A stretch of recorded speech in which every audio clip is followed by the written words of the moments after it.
zone.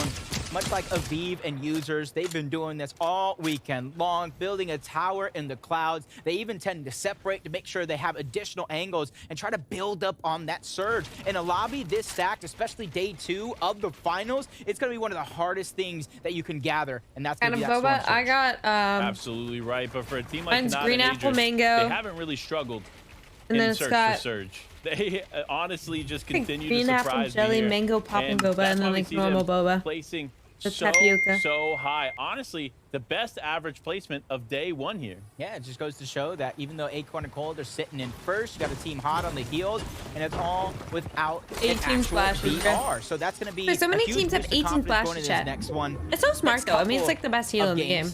Yamzo and Rise trying to do the same thing.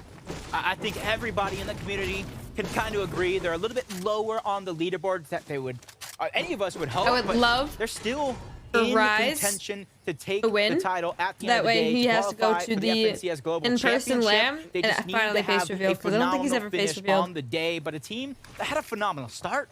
Revised and reciprocal. I talked would about have them taking to. high ground game after game, moment after moment. It actually worked out for them yesterday, and I am so excited to see this team perform.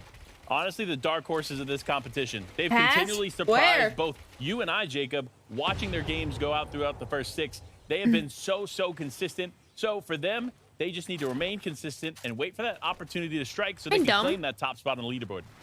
Yeah, I'm dumb. Walker and Burt trying to do the same thing. A team that I think everybody knows can have pop-off performance after pop-off performance.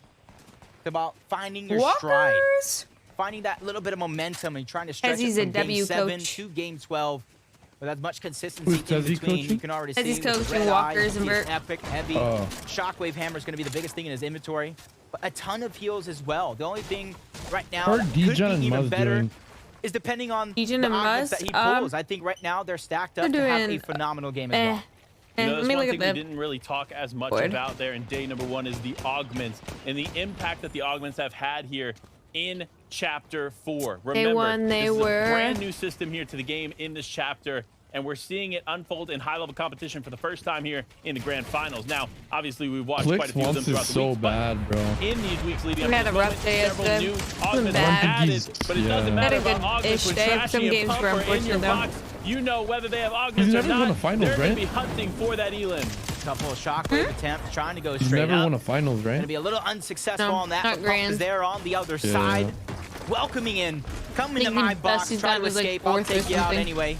And you can see the seriousness on Trashy's face. And I love that he's never getting content throughout the game. It doesn't matter if he gets 100 point in a victory royale on one game or maybe even winning the entire thing. You're going to see him not celebrate until the job is done. And that's something that you can kind of lay your hat on. Not getting content is something I think everybody needs to go through on the day. And talk about not getting content. Talked about 14 for 14. Kanada and Agers, and Vivid has a huge masterclass on how they're going to succeed in this game. Our second place team right now, and honestly, it's just because they're so good at maneuvering throughout Kanada their and Agers. in combination with the splash. This is the team I want to win. They have so many splashes. Kanada here dedicating 3 slots, and then Agers himself 2, 40 points behind coming into this game. Will they be able to use this one to catch up to Acorn and Cold? Thank you so much for vividly breaking that down for us. But we keep moving, especially for Kanada and Agers. Job's not done. Second place is not enough. And Kanada looking for his first major win ever. And he's going to be challenging Mega there. You see him get that knock. Him and his teammate going to go ahead and press the fight. Definitely the right call here, because you know that refresh and those additional points from the elimination are going to be so crucial. And that's why you see them jump in.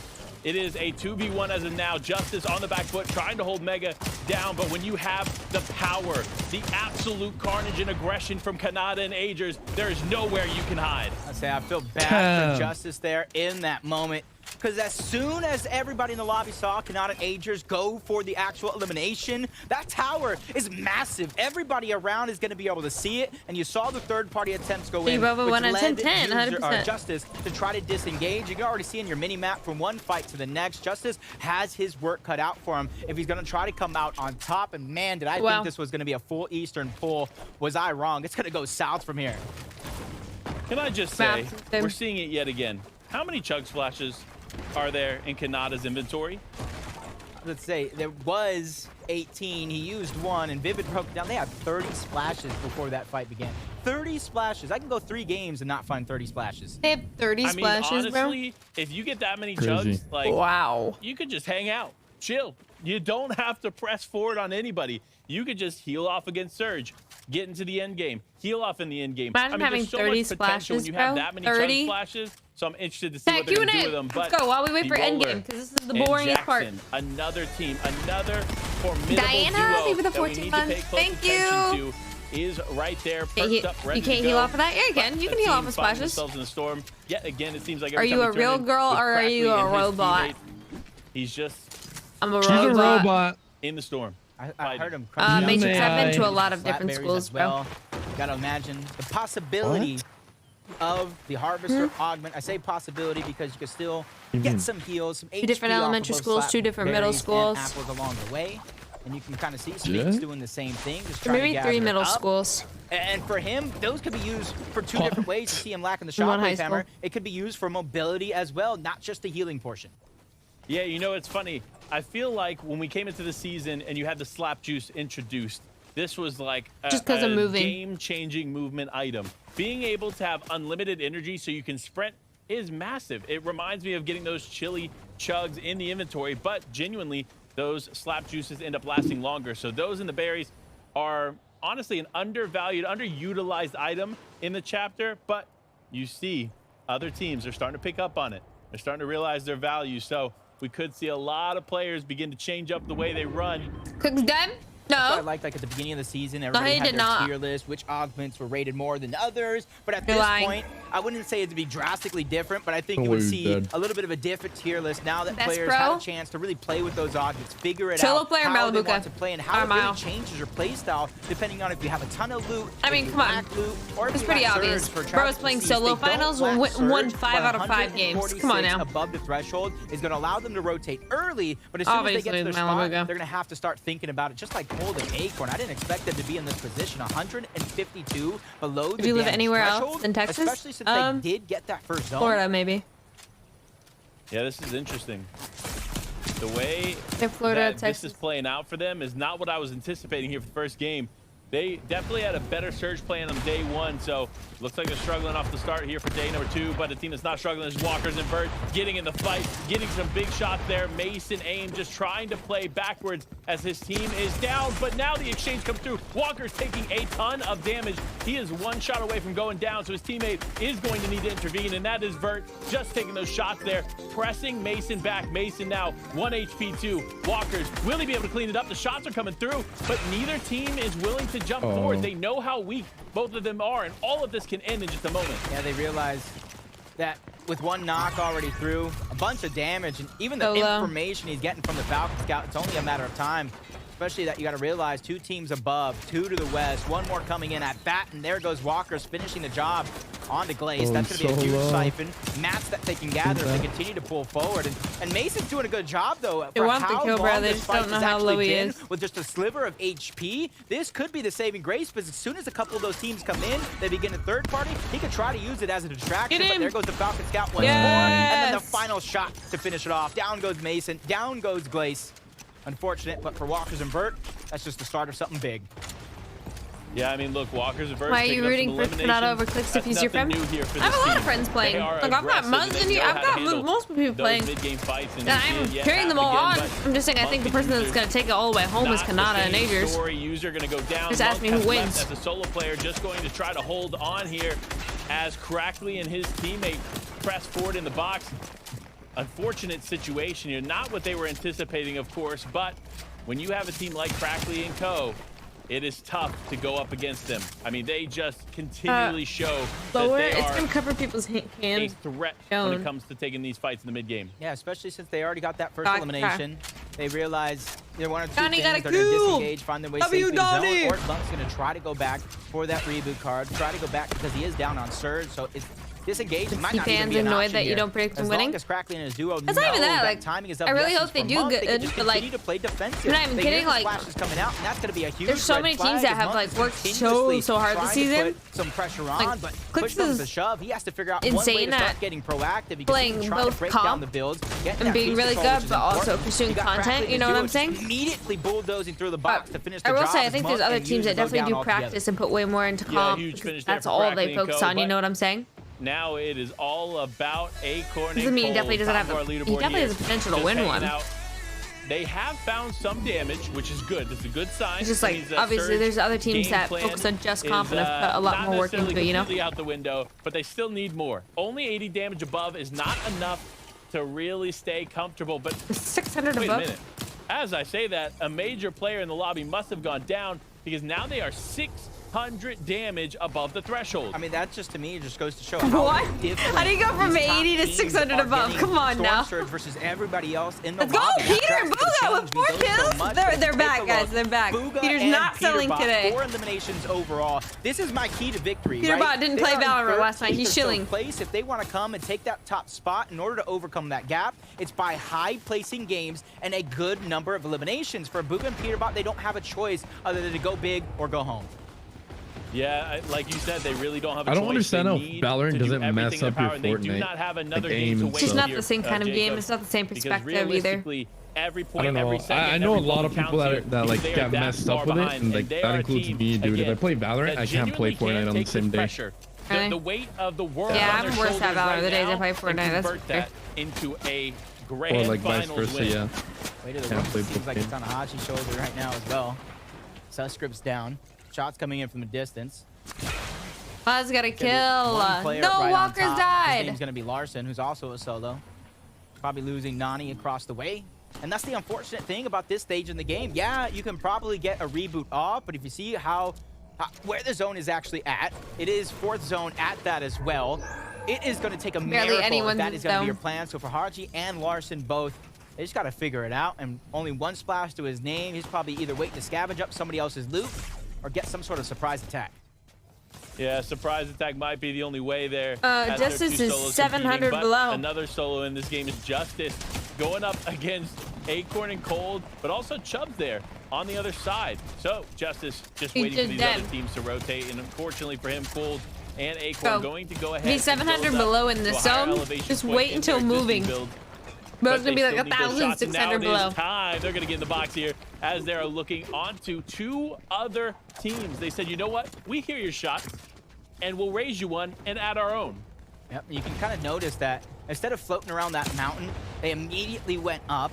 You want to be proactive. Did he die? You don't want to be he's still getting ticked. He's the only person getting ticked right now. With the rest of the teams, and unfortunately for Justice right below, we saw why he's down on Surge so bad. Mega went down early trying to gather it up, and he's trying to make a desperation attempt into a success, and he got shut down by Acorn. Acorn got a kill. More we're watching them. Just remember, coming in on the day, they were 39 points ahead of second place. That is not much at all. So for Acorn and Cold, the pressure is on them, just like everybody else in the lobby. Yeah, I mean, look, there's some real pressure here on NPen and Chess Genius as well. This team, despite their big name, despite the understanding and, of course, the ability amongst this duo, they have been consistent, but not consistent in the way that gets them in the top 5, top 10, but it's consistent that keeps them in the top 25 here, this competition.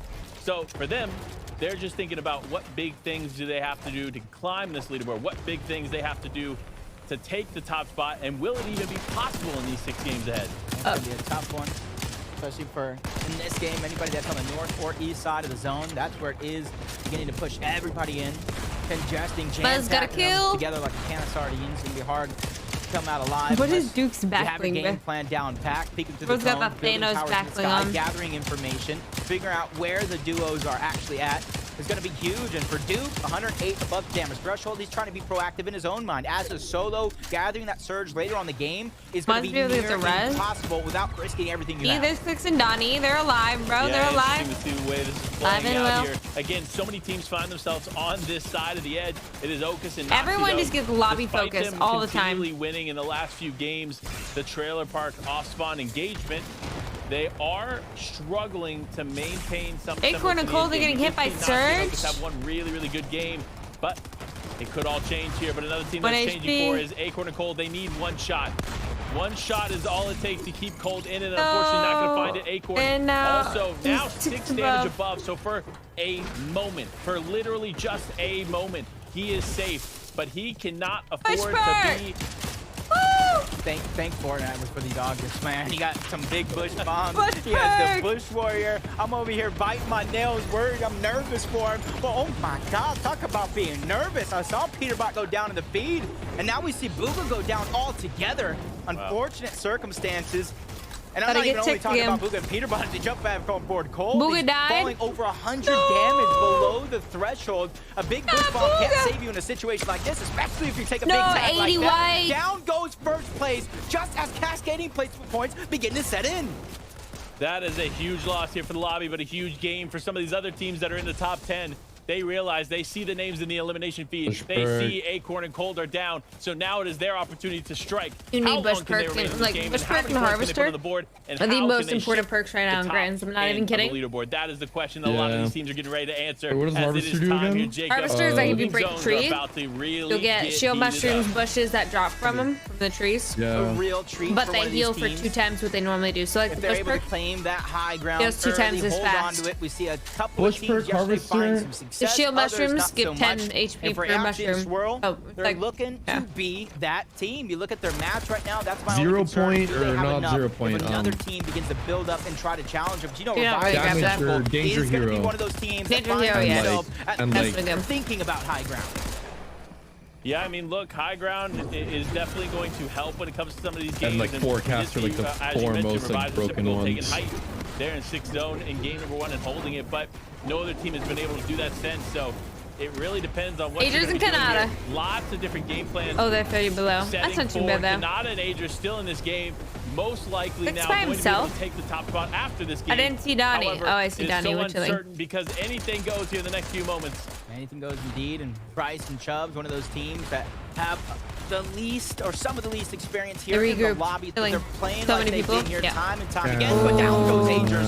Kanada's being left by himself, 15 splashes. He can stagger himself back, but does he have the opportunity? Does he have the time? He needs to find a moment to stabilize himself. Oh, Vert died. A huge shot to be fired onto Vert, knocking him down. You can see the huge switch up, dropping the splashes, getting the shockwave hammer, and keeping the show on the road. If anybody else saw all that loot, they're going to try to bull rush in and take down Kanada and steal what they think is theirs. And that's why you see him moving so quickly to get away from it. Such a smart play, but no, Revive's gonna end up going down. Reciprocal on the back foot, just trying to stay in this. He has the hammer though, so he can easily disengage from this other team, but it looks like they've already slowed down as well. So Reciprocal now taking a breather and just trying to figure out where he can go next. Clix 1v2 for some of our top teams in the lobby. Oh my God! And Pump looking to take advantage, but Trashy accidentally shockwaving his teammate into another duo's box. Taking them down all together. The big Clix and Donnie towards the bottom right side of the screen, looking like they're smooth sailing, trying to keep that front side of zone. Take some opportunity to shoot back when the moment comes, but Iamzo and Rise, they have the high ground for now. But NPen challenged for a few short moments before getting shut down. Iamzo and Rise on height. I mean, Clix just lost his teammate there, so he's going to need to do something big, but with Iamzo and Rise on the high ground, it could be all over for this duo, for any of the other duos, I should say, in this lobby, because when they have height, you are going to get punished. They know how to connect those big shots, but now getting challenged for high ground, Iamzo Rise going to have to play towards the mid layer and just stay calm for a second. I like the way he read that perfectly. He cannot hold high ground without Max dropping down low. A daring play. Solo. We'll see if it works out for him later in the game. As Trashy trying to get to the front side. 2 different shockwave hammers, trying to give himself a bunch of mobility and a huge escape plan when push comes to shove. And you can see him trying to stay to the front side of the zone. Well, lacking Max, he's going to have to look back and figure out some sort of refresh scenario. Just like Kanada, but he has a couple more seconds to work with. 10 splashes. He can stagger himself so back. Good, bro. He gets the freest refreshes. Players before. Yeah.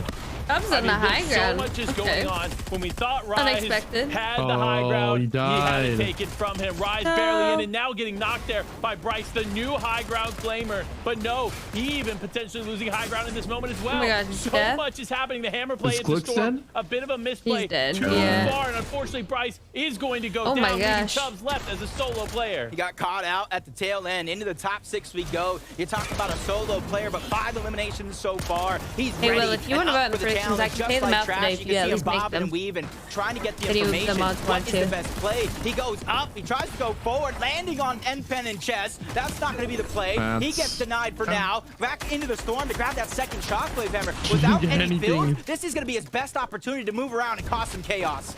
I mean, chaos indeed is caused as Trashy lands a massive shot here, but he's going up against the duo. He needs to be careful. He cannot overextend in a fight like this, especially with no builds left. He gets the knock. Will he be able to hold it up? He gets 2.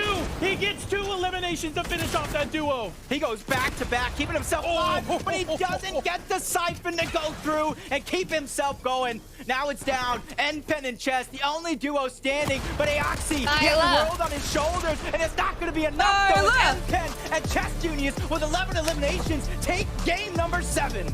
I said it here in game 7. I said N-Pen and Chess were going to be a duo to pay close attention to. They needed a big game. Well, guess what? They delivered.